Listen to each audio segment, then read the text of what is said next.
Hello, everyone. This is Robert Aceves, and this is another edition of mindfitpodcast. And I'm here with your host, Neil Babins, and I'm Robert Aceves. Hi, Neil. How are you? I'm doing well. How about you? I'm good. I'm a little just still trying to wake up, but good. Nonetheless, it's been really hot lately, so it doesn't Yeah, help. I know it's like 100 and something out there. It's like a excessive heat warning in Los Angeles for I think until tonight. Tomorrow's supposed to cool off a little bit Yeah, down to like 98, which is like nice and cool. I Yeah, know. I know. And I yeah, hope this doesn't help with the fires. So hopefully yeah. things get better soon. So, yeah. That's true. That's true. Yeah, with the fires raging, also, they're getting a little bit better down here, but still, the air quality's just gotten back to normal, and then the heat warning hits. So it's always something. But it's just been compounding down here, Hmm. everywhere in California, actually. So Yeah, yeah, yeah. And I I'm know. also not a morning person, so don't worry about it. I mean, I'm having the strongest coffee I can possibly have, I think. Good. Yeah, Yeah. yeah. So today we titled this podcast Big Love because we're gonna discuss a little bit about love, relationships, and some of the things that have been happening lately with the new generation. I feel like, and I think we've talked about this before a little bit, that a lot of relationships are now ending. They're not like they used to be, where people would get married and they would be married their whole life and die married. Now it seems like most marriages, at least 50% of them, or maybe even more now, they're going into a divorce within the first 2 years. Yeah. And it seems like a lot of people are also enjoying their being single, especially women, by the way. They love being single and having, maybe multiple partners or no partners at all. Like it just the way that things are changing. And so this is, we're you and me, Neil, were talking about this earlier, like that we've had a lot of cases of people coming where they have multiple partners, and the question is it okay to have multiple partners? Is it something that's ethical? Are we made for that? Or, are some of us made just to be monogamous, or some of us made to be in multiple relationships? So what are Yeah. your thoughts? Well, yeah, I was saying that, we were talking earlier that polyamory and open relationships and all different sort of structures of relationships have become very popular. And a lot of research has been done on it. Hmm. And it's become a question as to whether or not, this is the best structure for most people. There's a great book out there, which I'm reading right now called The Ethical Slut, which is a little of a controversial title, but they talk about that even in the book, the word slut, and how to break that down because it sounds kind of like jarring when you first hear it. And They talk about things like jealousy, things like whether or not this is actually a form of avoiding intimacy or connection with one person, like monogamy suggests. Um, Getting all of your needs met by one person in one relationship as opposed to multiple relationships. Opening up a relationship as a means to try to strengthen a relationship and connection between two people. Whereas before, like you said, back in like the 40s, the 50s, probably even like the 70s, that's when the era of divorce began around the early 70s. I remember a book called Staying Together in the Age of Divorce. Hmm. This is what back when I was a teenager, I was like volunteering in a hospital on my break. I would read this book, probably because I was a child of divorce and many, many people were.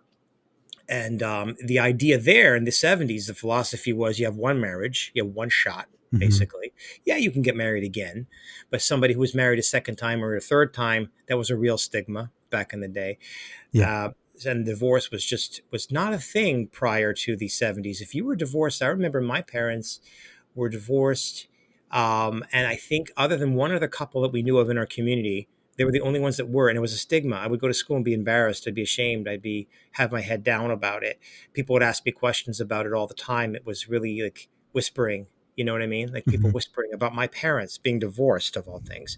Now, like 40, 50 years later, it's like, who cares? I mean, not who cares, but I mean, so polyamory has become another possibility that a lot of people have, engaged in. Hmm. And I think it's an interesting question because as a mental health professional, I hear it a lot from clients, Hmm. both from couples and individuals, and as to whether or not it is something that can really satisfy people, or is it just something that's sustaining people? I think is the question that I'm posing with it. Is it something that is having people truly find their full essence of human connection by having, say, multiple partners or opening up a relationship? or is it something that is I'm careful with the word avoidance, but is it an avoidance of real connection with one person? Because the basic dynamic would be, if you are in a relationship with one person and you're not getting all your quote needs met, there are several things to be done. Work on the relationship so that you work on each other's needs, making each other feel emotionally safe to express what those needs are and seeing what breakthroughs you could have there. Self-soothing and self-validating, which is retracting from the relationship to see, do I really need that, or am I just telling myself that I need that, and Mm. what could I do with the disappointment of not having that? And then there's also the dynamic of there's self-soothing, there's looking for your needs, and there's also acceptance and tolerance. Do I really, can I accept the fact that this is not what I signed up for? Then a lot of people say the counter philosophy is in the common culture today is, well, why should I have to do that? Why can't Mm. I just get all my needs met from six different people, or 10 different people, or three different people, or triangulate the relationship? Why do I have to go without all of my needs being met? Why can't I go out there and just like have like a theme park of life? Okay, okay, okay. And they say in the book, The Ethical Slut, I haven't finished it yet, so I can't say definitively. They negate the idea that critics say that you're just avoiding intimacy. You're avoiding real intimacy with one person, because sometimes, and I'll last thing I'll say as an introduction, sometimes I say that intimacy with somebody else, real connection with one person, so, does have disappointment in it. It does have sadness in it. It does have frustration in it. It does have feelings of helplessness. It does have feelings of loss. Mhm. Those are that's part of the journey that is conducive to life. It's a part of life. It's not, life is not about avoiding pain. Life is not about avoiding all possible uncomfortable feelings or uncomfortable situations, or getting all your quote needs met, fulfilling all of your dreams necessarily. It's pursuing them for sure. But I think that sometimes sitting with losses means sitting with uncomfortable feelings, which strengthens a person and strengthens a relationship. Because when that one person is there for you amidst all of those uncomfortable feelings, as well as all the elated ones, that really is a powerful bond. Yeah. You know? Yeah. So one thing that there's a lot of things that came to mind when you were talking, by the way. Let's see if I can remember all of them. But Oh, one of the things that comes to mind is, and from my own personal experience, when I was younger, I was one of those people that wanted to have multiple partners, and really my thing was I wanted to get all my desires out there and get it over with. So I made a lot of money. I travel all over the world. I did all the things I always wanted to do, and that was my thing. Like if I wanted something, I was going to do it, and I was going to try it, and I would do it, and I would try it. Blah blah blah. That got me into a lot of trouble. I tell you that. But one thing I learned was that no matter how much people or how many things I was getting done, there was always something else. I was always thinking of the next thing. What's going to be the next thing I'm going to do? What am I going to go where? This and that. And so it was almost like you never become satisfied. And one thing I learned is, aside from having multiple partners and understanding that everyone's different and we all have different needs, the thing that I found is, and this brings me back to psychology. I don't know if you, I think we've talked about the marshmallow experiment, right? About delayed gratification. I believe so. Yeah. Remind me, what was it? So the marshmallow experiment is where they have this kids, and they give them one marshmallow, and they say, here, you're gonna have this marshmallow right now, but you can't eat it. It's gonna be set in front of you so you can see it right in front of you, but you Right, can't eat it. And if you don't eat it within the next 5 minutes, when I come back, I'm gonna give you another one. So you're gonna have not only one but two marshmallows. And so the kids are like, between 3 and 5, and so they're sitting with this marshmallow in front of them, and they really want to eat it because it looks so good. hmm But some of them do end up eating it, and some of them don't eat it. And when they don't eat it, they get the second one afterwards, and they get the delayed gratification. They get double right. the gratification later on. So I found that when same thing happens. Oh, by the way, the kids that ate the marshmallow at the beginning, they were the ones that ended up becoming addicted to things and drugs, and they ended up having more debt and having more issues down the line because they wanted that gratification right away. Right. They couldn't wait for later. So, and the people that were able to wait, they were the ones that ended up, and this is a follow-up experiment where they followed them for many many years. They found that they were able to be more successful in life. So delayed gratification is something that I learned later on after messing up thousands and thousands of dollars and a lot of relationships. I learned that when you are with someone for a long time, you tend to get more gratification over time. There's more having that history with someone. There's more intimacy. All the things you mentioned, you start to Mhm. get more of that because just having someone that you could travel with. Like I've traveled my entire life, uh, for the most part alone, and then when I had somebody to travel, and then started bringing my parents with me, it started to become different. So my trips were more fulfilling because now I could show my parents the things that I really, really wanted them to see, that I had seen myself for years, but then I never shared with anyone. And so sharing those things, sharing certain uh, moments kind of made it Mhm. more valuable. It gave it more meaning, and my life became more fulfilling Yeah. simply because I was able to delay that thing where I just really wanted, that pleasure right away. And Yeah. so I don't know if that explains any of it, but I feel like yes, it is possible to have multiple relationships. I've done it, but the amount of happiness I got from just being with one person later on, it really changes a lot of things for me, and I learn a lot of things. And by the way, there's also this thing where there are people who are able to fall in love with multiple people, and there are people who are not able to do that. They can only be with one person. I found that over the years, but I don't know if that's something that we have genetically, or if it's something that comes with culture, or the way we were raised, or something. But there is a difference on that, I think. Yeah, no, I think it's actually really great that you brought up the marshmallow experiment and delayed gratification. I think it's a really grand central theme to all of it. And Hmm. love does grow over time. There are stages of love typically that we have Hmm. researched, right? And this is not just opinion. This is, we've researched human behavior. So we sort of see it in the lab, so to speak, out there. Hmm. There's the honeymoon stage, the excitement stage at the beginning. And then there's more bonding stages that happen over time. And a lot of them involve conflict. Conflict and challenges are what increases our ability to go from one stage to another. It's what eases the flow from one stage to another, so that over time, when you've become really bonded in like the fourth or fifth level, I don't have the stages memorized on the top of my head, but there are about four of them, right? And when you reach the last one, like you were just talking about, that level of gratification, that level of bonding, is actually the most gratifying and takes a long time to establish. Hmm. So when people are in that first stage, I think that's where a lot of people often stay in our postmodern culture. They sort of stay in that gratification. With a marshmallow that you said, handing you a marshmallow. Well, I'm not getting all of my marshmallows met. I'm not getting all my candy. You know what I'm saying? And like you said, there are some people who feel that they can fall in love with multiple people at the same time. My question would be, and it's only a question, investigative question, is what do you mean by fall in love with? Fall in love with infatuated in terms of infatuation, in terms of that honeymoon stage that we talked about, becoming really good friends with and really bonded to somebody, and also really feeling strong feelings of affection for somebody else. I believe all that is possible. I believe all that's possible even when you're monogamous with somebody else. You could still have infatuations with other people. You could still have attractions to other people. You could still have really, really great friends who you love dearly with other people. Sometimes you could, even if you open up a relationship and you allow it with boundaries, you could have sexual encounters with other people, even if you're monogamous and whatnot. But do you have the very thing that you described, that long-term love that reaches the fourth or fifth stage? Do you have that with multiple people?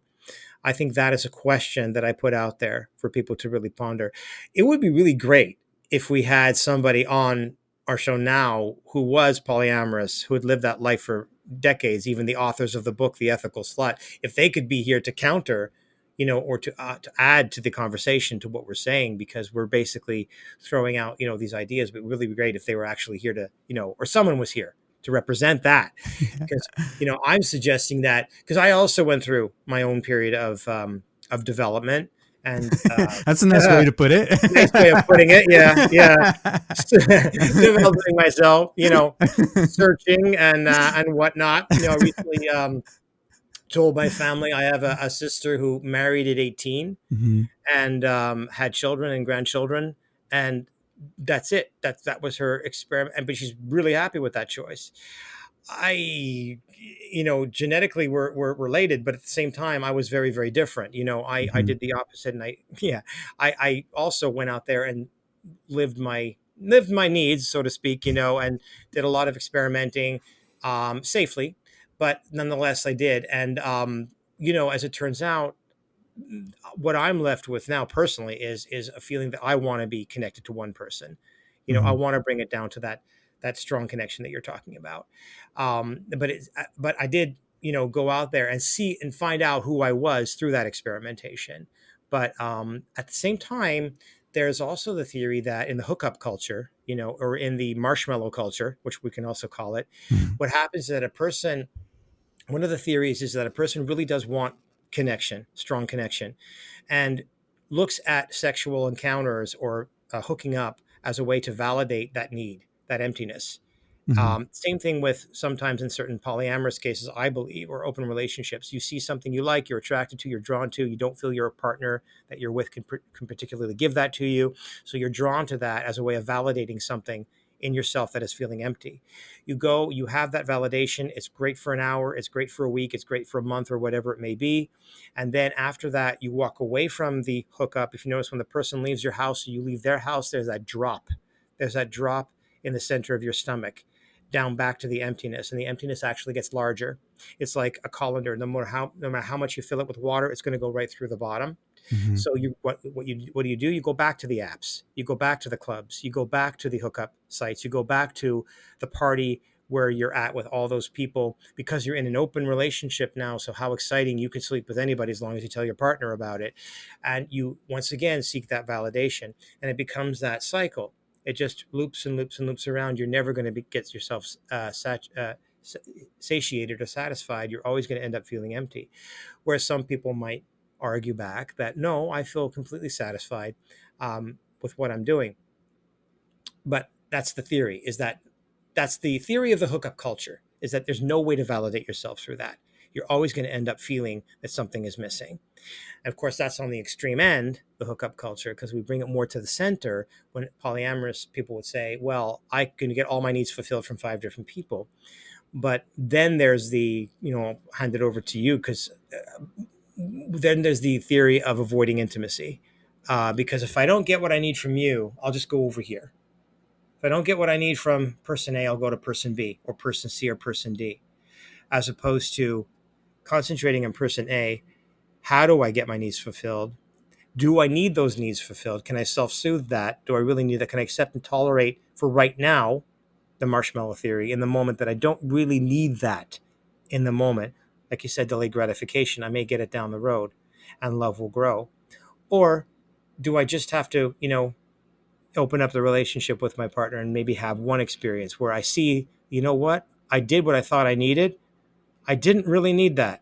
And I have that empty feeling that I just talked about, that validated feeling. You know what? I thought that that's what I needed, but I didn't. But if you're in a structured polyamorous relationship, you're just going to keep doing it and thinking that you're gratified.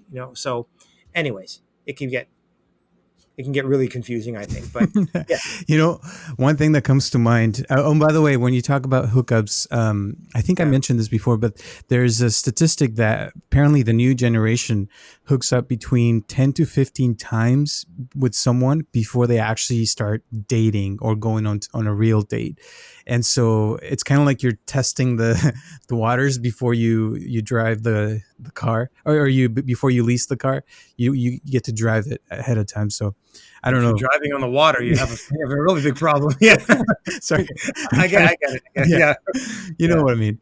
I know. So anyway, what I was thinking, this I don't know if you remember Black Mirror. There was one episode who where there was this friends and they were playing a video game where it was like a VR thing where they plugged into the computer and then they were fighting in this game. And in one of those episodes, they were both straight, and one of them chooses an avatar that is a female, and she was hot and the guy was hot in the game, and so they both start getting into it and they start having sex in the game, and they love it, but they're both straight in real life, right? And they were like falling in love with each other basically, and then eventually, I'm sorry if, spoiler alert by the way, for those who haven't seen this episode on Black Mirror, it's on Netflix. And they at one point they're like, so what are we going to do, because they were so in love, they wanted to play this game all the time because they were really hooking up on the game. And then eventually, and they're both by the way married and they have their wives, and so at one point they're like, well, let's just meet up, and they met in real life, and they're in this parking lot, and they're like, so now what? And they're like, well, let's kiss. So they go and they kiss, and they're like, yeah, they hated it. So Mhm. in real life they hated the idea of being together, or like being actually being together, sorry. And but in the virtual world they were totally in love with each other, so they didn't know Mhm. what to do, because they stopped talking to each other and they felt really miserable because they were so in love with each other. And then their wives finally found out, and they ended up having this agreement where they were going to meet a few times a year, I believe, or once a year or something like that. I don't remember the exact dates, but that was one of the ways that their needs were met, where they had this need to go into this game and do this thing, and then they would continue to live their lives normally because they did love their wives. Mhm. They loved this game because it sort of got into their psyche. And so Yeah. bring this up because I feel like sometimes the idea of having multiple partners sounds amazing. They glorify it in television and the media. You see all these music videos with men with all these women, and you have all these things and parties that people do with all these beautiful people. But then the actual thing sometimes brings a lot of issues. If you have a threesome, for example, then you have multiple people that are interested in the parties, and some people would be more interested in one person than the other, and so it's hard to get Mhm. everybody to agree to something. And like you mentioned, like if you have multiple partners, it's harder to be more intimate with just one of them because you have to divide your attention between people, and you have to give it to one person and the other. And I mean, I'm not saying it's impossible. I know a lot of couples that actually are making it work. And Mhm. I know this person that has a really great relationship with this woman, and this woman is married to a man, and all three of them are living in the same house, and they have kids, and they have a whole family, and they're very happy. And Mhm. I mean, I think it is possible. Maybe there's a thing about how many partners, because I also know when I was in Malaysia, there are men that have six wives, Yeah. and I think by law they were allowed to have as many as they can afford. And they you are at the airport in Malaysia and you have people with 30 kids. It's just incredible to see. Wow. So, and this was one of my first Muslim countries that I've ever visited. So, but it is a thing, and they're that's the way they live, and they've always, that's why I said culture, because they grew Yeah. up like that. So when you grow up like that, you think it's normal, and it You is to normalize it. them. It is Mhm. not normal to us, but that doesn't mean that it's wrong. It's just a different way of thinking. It's a different paradigm, and we would be shunned if we didn't bring up that right here in this country, in Utah, and in certain Mormon communities, and other Yeah. kinds of communities, they have polygamy is a way of life. I've actually worked with people in that community, and in clinical counseling, so I know that it actually is not just a thing; it is a way of life and is normalized. And does it bring on certain kinds of problems? Sometimes, but the conflicts that they have are not necessarily deal breaker conflicts. They're conflicts that strengthen, say they have three wives, or it strengthens the relationship between the three wives. And Mhm. there was a show called Big Love that we it was back in 2007, I think. Bill Paxton, the Yes. late Bill Paxton. And it really was a normalized, culturalized a thing right here in this country as well. And I come at it with, I like you talked about fantasy, like fantasizing about multiple partners. um, there is a certain part of self that does try to fantasize about not just multiple partners, but sometimes one partner as well.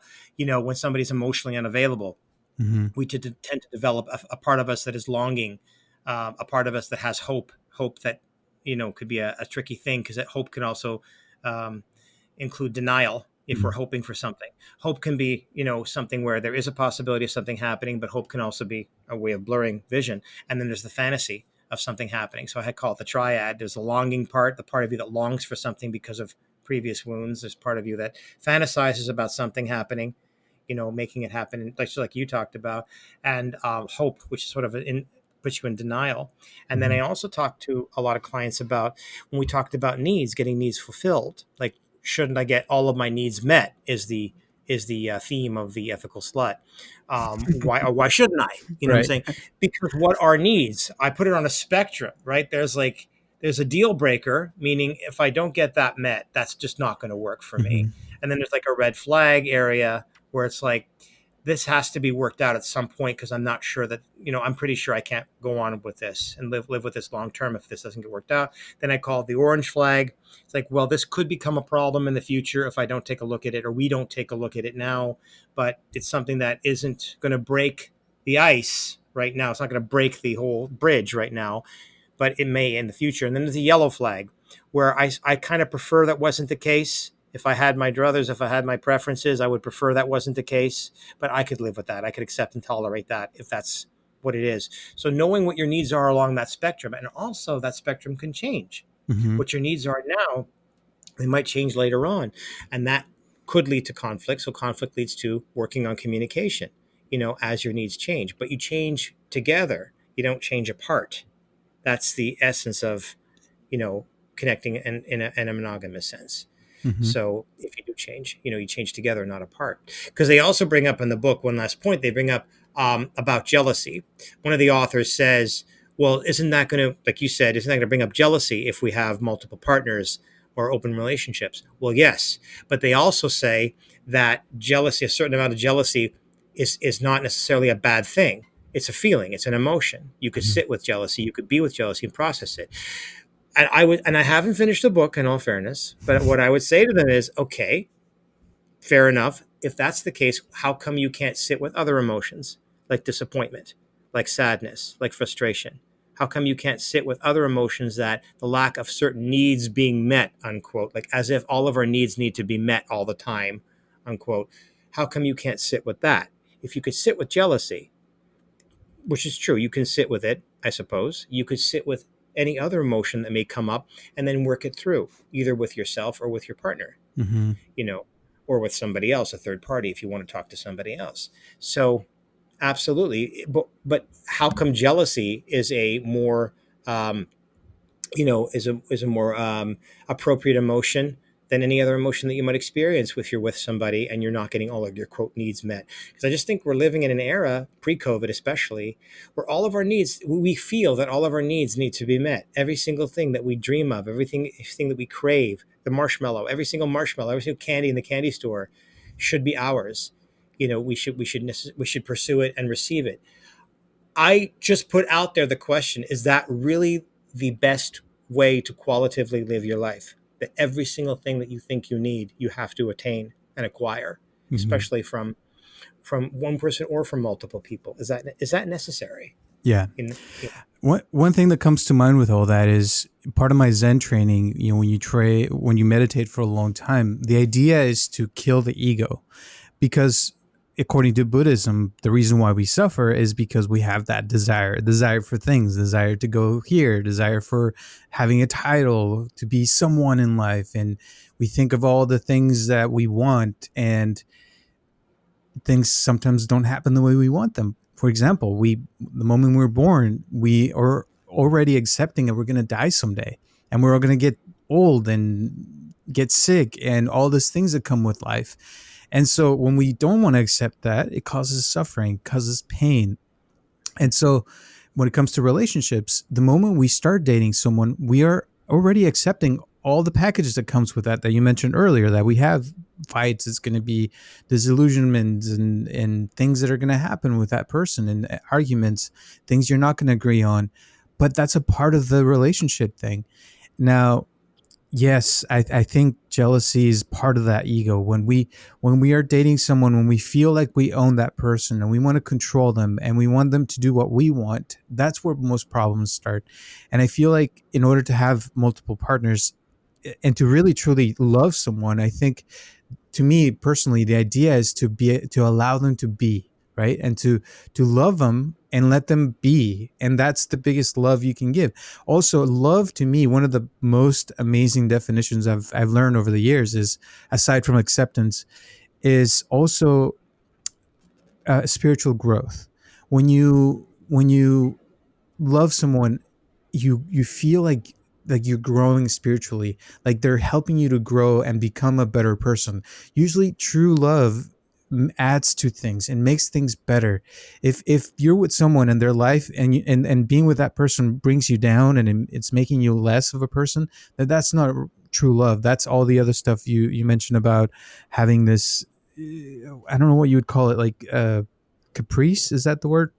Were you trying to have something a certain way because you're so attached to that idea, and you perhaps, some of the toxic relationships that we talked about, someone that loved you for a month and then it's been 5 years where you've been suffering with that person because you're still attached to that one moment at the beginning of your Hmm. relationship, and you're still thinking about that, and but it's been 5 years of suffering. So is that really truly love, or are you just, suffering? I don't know what to call that. I call it caught in the honeymoon stage. You're caught in the first, Yes. 6 months of the relationship where everything was elated and exciting. Yes. And that's the thrill that we always seem to want to get back. And I Hmm. think a lot of people might mistake that for being what your needs are, Hmm. what appears in the first 6 months to a year, and then when we reach the companionship stage, a lot of people, some people still, get their needs met in that stage also. But I think a lot of people reminisce about the way things were at the beginning, you know. Yeah. But I often do that in practice. I often say, what drew you together? What brought you together? What was it like at the beginning?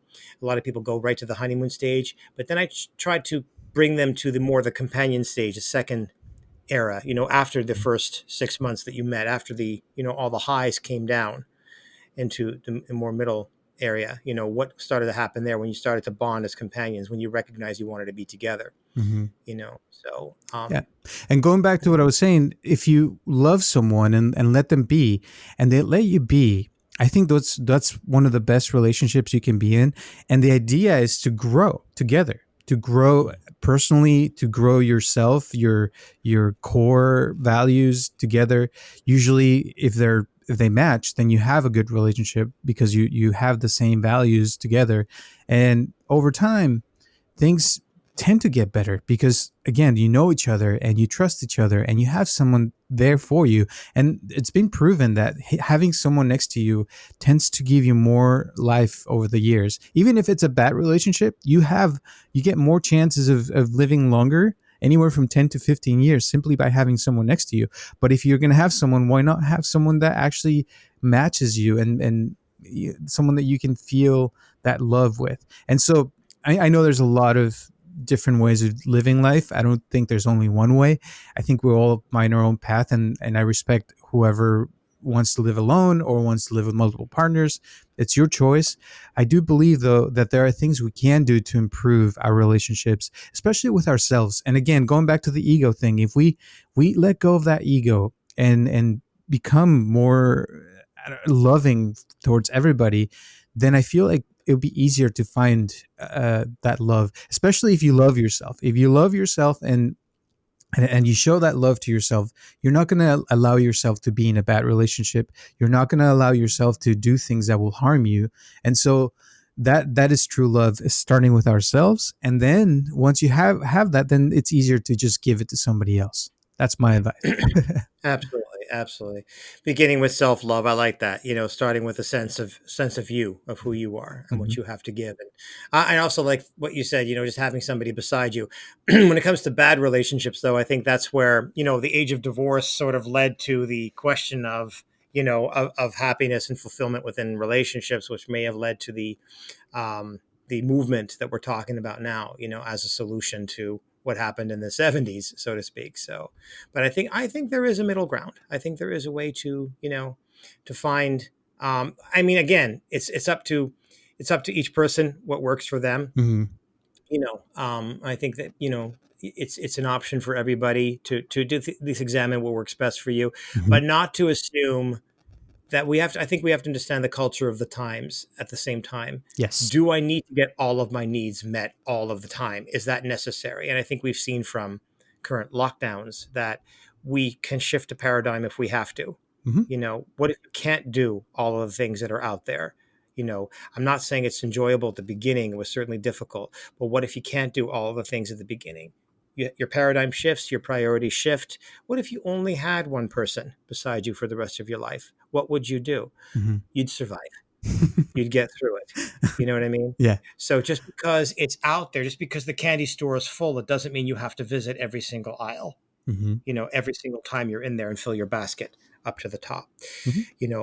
And also, I just caution, one last thing I'll say is caution people when you research it and people say it works for them, remember that could very well be true, but it could also be an anecdotal explanation of something.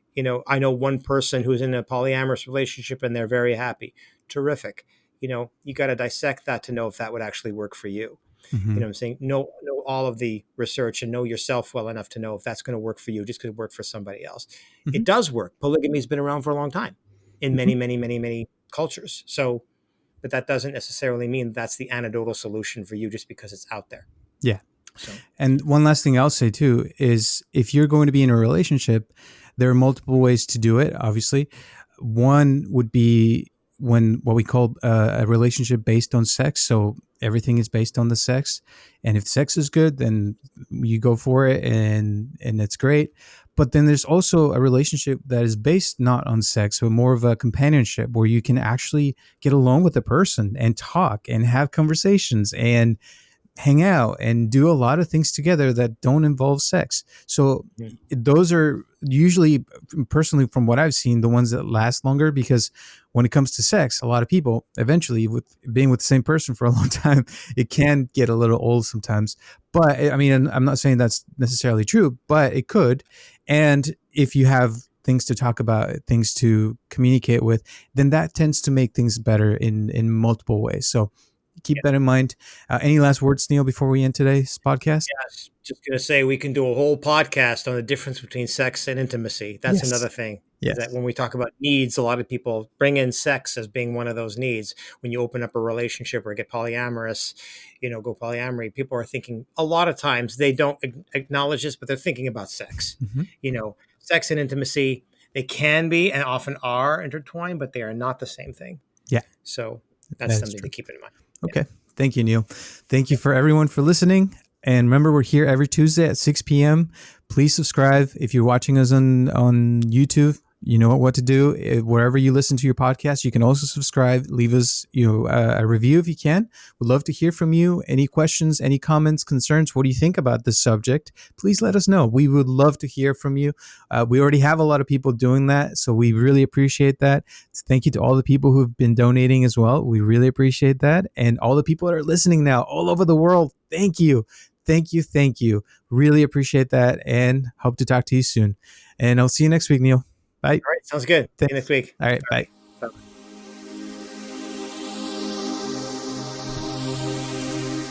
This podcast is brought to you by MindFit.